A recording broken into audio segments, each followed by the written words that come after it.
Today's wine text is the Alleromb 2011 Scarline Cabernet Sauvignon. I don't have the wine in front of me, but I'm here to tell you all about it. So Alleromb, we did a wine from them in the past.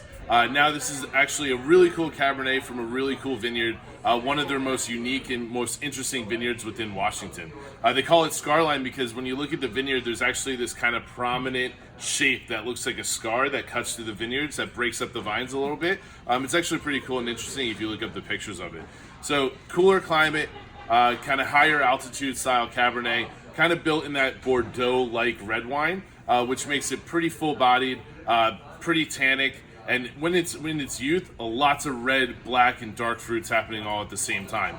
But luckily for you, we've actually had an opportunity to get this wine with some age on it. It's going on about 9 years, so a lot of that kind of bright, acidic, really fresh red fruit dumbs down, and a little bit more of that terroir-driven, earthy, leathery, chocolatiness kind of comes on the back end. The finish is still there. It's still really long and still pretty prominent. The fruit notes are really kind of dense and kind of in your face still. So I think this wine can easily age for another 10 years, maybe even 15 if you're really trying to push it. But remember, this wine is ready to be drunk now. If you throw it in a decanter, you don't have to leave it in there long. The air is not going to change it that much. It's a really drink-ready Cabernet that I think you guys will really enjoy.